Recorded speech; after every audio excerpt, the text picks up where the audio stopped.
Hello नमस्कार दोस्तों, आज हम जानते हैं भारत के प्राचीन इतिहास सिंधु घाटी सभ्यता के बारे में और जानते हैं इसके प्रमुख स्थलों के बारे में। तो चलिए शुरू करते हैं। दोस्तों, भारतीय संस्कृति विश्व की प्राचीनतम संस्कृतियों में से एक है। हमारे वैदिक रचनाओं के आधार पर हम भारतीय हमारे प्राचीनतम इतिहास को बड़ी ही गौरवता से विश्व के इतिहास के सामने प्रदर्शित करते हैं। लेकिन हमारी वैदिक संस्कृति से पहले हमारी भारत भूमि पर विकसित सभ्यता वास करती थी, जो अपने समय काल की विश्व में उन्नत और विस्तृत सभ्यता थी, जो भारतीय उपमहाद्वीप पर आर्यों के आगमन से पहले एक विकसित समाज का निर्माण करती थी, जिसके नगर विश्व के उत्कृष्ट योजनाबद्ध तरीके से बनाए नगर थे। विश्व की सभी ज्ञात प्राचीन सभ्यता है नदियों के किनारे विकसित फली फूली और विकसित हुई, जैसे कि मिस्र की सभ्यता नील नदी के किनारे विकसित हुई, मेसोपोटामिया की सभ्यता दजला और फरात नदियों के किनारे पाई गई और चीन की सभ्यता येलो या पीली नदी के किनारे पाई गई। वैसे ही भारतीय सभ्यता सिंधु नदी के किनारे पाई गई, इसलिए इसे सिंधु सभा अथवा सिंधु घाटी की सभ्यता कहते हैं। चलो दोस्तों, आज हम जानते हैं 5000 साल पुराने हमारे इस भारतीय सभ्यता के रोचक तथ्यों के बारे में और समझते हैं इस सभ्यता की विशेषताओं को।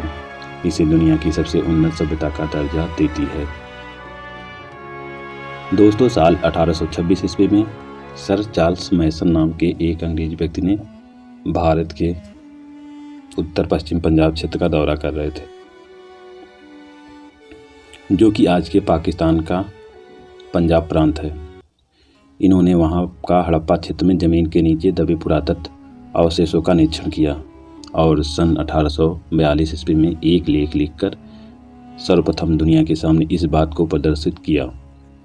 इसके बाद साल 1853 से 1856 के बीच कराची और लाहौर के दरमियान जब रेलवे लाइन का निर्माण कार्य शुरू हुआ, तब रेलवे इंजीनियर बाटन बंधु, जिनका नाम जेम्स और विलियम बाटन था, उन्हें हड़प्पा में मजबूत ईंटों का पता चला। अति प्राचीन खंडहरों के अवशेष के रूप में प्राप्त इन ईंटों का निर्माण इन्होंने रेलवे की पटरी के निर्माण कार्य में किया। इसके बाद साल 1856 ईस्वी में अलेक्जेंडर कनिंघम नामक एक अंग्रेज अधिकारी ने हड़प्पा के अवशेषों का निरीक्षण करके मानचित्र बनाया। यह वही अंग्रेज अधिकारी थे जिन्होंने साल 1861 ईस्वी में भारतीय पुरातत्व विभाग की स्थापना किया। साल 1921 ईस्वी में इसी भारतीय पुरातत्व विभाग के प्रमुख सर जॉन मार्शल के नेतृत्व में पहली बार हड़प्पा का उत्खनन कार्य प्रारंभ हुआ। भारतीय शोधकर्ता दयाराम साहनी ने साल 1921 ईस्वी में हड़प्पा का उत्खनन कार्य पूरा किया और 1922 ईस्वी में रखाल दास बनर्जी ने सिंध प्रांत के मोहनजोदड़ो में उत्खनन कार्य शुरू किया और दुनिया के सामने हड़प्पा के रूप में पहली बार सिंधु सभ्यता का रूप उजागर हुआ। इसलिए आज इस पूरी सभ्यता को हड़प्पा सभ्यता के नाम से भी जाना जाता है। इस सभ्यता के ऐतिहासिक महत्व को समझते हुए भारत भर में अन्य कई जगहों में इसके उत्खनन कार्य में गति मिल गई। जब भारत पाकिस्तान आज़ाद हो रहे थे, उस वक्त इसके 40-50 नगरों की खोज हो चुकी थी और आज तक इस खोज ने हमें 1500 नगरों से परिचित कराया है, जिसमें से ज़्यादातर नगर भारत में पाए गए हैं, जिसकी संख्या लगभग 925 तक है। पाकिस्तान में पाई गई नगरों की संख्या 575 के आसपास रहे और अफ़गानिस्तान में 2 नगरों की खोज हो चुकी थी। इससे आप समझ सकते हैं कि यह सब कितने विस्तृत क्षेत्र में फैली होगी। अब तक इसके उत्खनन के आधार पर इसके सीमा का निर्धारण अगर हम करते हैं तो हमें सबसे उत्तर में जम्मू कश्मीर से प्राप्त होता है मांडा नगर, सबसे दक्षिणी में महाराष्ट्र में स्थित दैमाबाद और पूर्वी में हिस्सा में स्थित उत्तर प्रदेश का आलमगीरपुर और पश्चिमी में बलूचिस्तान का सुतकांगेडोर। कुल मिलाकर देखा जाए तो 13 लाख वर्ग किलोमीटर से अधिक क्षेत्र में यह सभ्यता फैली हुई थी। दक्षिण का विस्तार यह सभ्यता फैली हुई थी।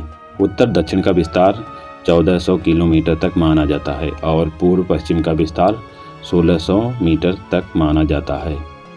इसकी तुलना अगर हम विश्व के समकक्ष अन्य सभ्यता से करें तो मिस्र की सभ्यता, मेसोपोटामिया की सभ्यता दोनों मिलाकर थी, उससे 12 गुना बड़े क्षेत्र में हड़प्पा सभ्यता फैली हुई थी। इस सभ्यता के कार्यकाल के बारे में अलग अलग इतिहासकारों की अलग अलग राय हैं। सर जॉन मार्शल ने इसे ईसा पूर्व 3250 से लेकर ईसा पूर्व 2750 तक माना। वहीं कार्बन डेटिंग 14 की प्रणाली के आधार पर सर डीपी अग्रवाल ने इसका कार्यकाल ईसा पूर्व 2300 से लेकर ईसा पूर्व 1750 तक माना है। लेकिन ज़्यादातर इतिहासकार इस सभ्यता का कार्यकाल को ईसा पूर्व 2500 से लेकर 1750 तक मानते हैं। इस सभ्यता के मूल निर्माणकर्ता कौन थे, इसको लेकर विभिन्न मत सामने आते हैं। ज़्यादातर भारतीय इतिहासकारों का यही मानना है कि यह सभ्यता यहीं के मूल निवासी स्थानीय लोगों के निर्माण की थी, जबकि मार्शल, व्हीलर, गार्डिनर आदि जैसे विदेशी इतिहासकार कहते हैं कि इस सभ्यता का निर्माण सुमेरियन सभ्यता के लोग थे। क्योंकि दोनों सभ्यताओं में काफ़ी समानताएं हैं। इन इतिहासकारों का मत कुछ भी हो, लेकिन हम भारतीयों के लिए यह गर्व की बात है कि हमारे देश की सभ्यता उस समय के सबसे उन्नत सभ्यता थी। इसके जैसे नगर नियोजन तात्कालिक दुनिया के अन्य किसी भी सभ्यता में नहीं पाया गया है। इन लोगों का लिपि का ज्ञान, चित्रात्मक अक्षरों के सहारे इन्होंने अपने विचार को लिपिबद्ध करना सीख लिया था। इन्होंने तांबा और टीन मिलाकर कांसा धातु की कला भी सीख ली थी। उत्खनन में मिले अवशेषों के आधार पर यह पता चला है कि यह लोग माप तौल करना भी जानते थे। इन्हें मिट्टी से बर्तन खिलौना बनाने की कला भी मालूम थी। इन्हें गणित का ज्ञान भी अवश्य ही होगा, तभी इन्होंने रचनाबद्ध और विशाल भवन बनाए थे। इनकी ईंटें प्रमाणबद्ध थी। लगभग सभी जगहों में मिली ईंटों का सम प्रमाण में पाई गई, जैसे कि इनकी ईंटें एक ही जगह बनवाया गया है। पाकिस्तान के सिंध प्रांत में मिला मोहनजोदड़ो नगर इस सभ्यता का सबसे बड़ा और सुनियोजित नगर है, इसलिए हड़प्पा सभ्यता की राजधानी के रूप में भी देखा जाता है। मोहनजोदड़ो अपने आप में एक अद्भुत नगर था। इस नगर के बारे में हम अलग अलग वीडियो में विस्तृत रूप से चर्चा करेंगे। भारत के हरियाणा राज्य में खोजा गया राखीगढ़ी यह नगर भारत में खोजा गया सबसे बड़ा नगर है। भारत के गुजरात राज्य में सबसे ज़्यादा नगरों की खोज की गई। यहाँ की लोथल नगरी बंदरगाह के रूप में प्रसिद्ध है। यहाँ से हम प्रदेश व्यापार के भी प्रमाण प्राप्त करते हैं। यह सभी नगर विशेषतः 2 हिस्सों में बटे हुए दिखाई पड़ते हैं, जिससे ऊपरी हिस्सा पश्चिमी टीले के रूप में भी देखा जाता है, जो समाज के धनी, अमीर और पुरोहित के रहने की जगह हो सकती है। इसे दुर्ग भी कहा जाता है।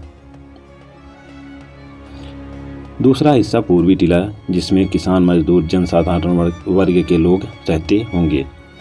यह हिस्सा नीचे की तरफ पाया जाता है। ऊपरी हिस्सों में ज़्यादातर बड़े और पक्के बड़े भवन और सार्वजनिक वस्तु पाए गए हैं, जिन्हें उनके तटबंधों से संरक्षित किया गया है। इसकी तुलना में निचले हिस्सों में छोटे और कच्चे ईंटों से बने मकान दिखाई पड़ते हैं। इन सभी नगरों में एकमात्र नगर ऐसा भी पाया गया है जो 2 की जगहों पर 3 हिस्सों में विभाजित है, जिसका नाम था धौलावीरा। गुजरात राज्य में स्थित है। इसमें मिला तीसरा हिस्सा पूर्वी और पश्चिमी टीलों में स्थित, जो मध्यमा के नाम से भी जाना जाता है। यह व्यापारी वर्ग के लिए बनाया गया क्षेत्र मालूम पड़ता है। हड़प्पा सभ्यता के नगरीय रास्ते विशेष रूप से प्रशंसनीय हैं, क्योंकि यह नियोजनबद्ध से एक दूसरे को समकोण पर काटती हैं।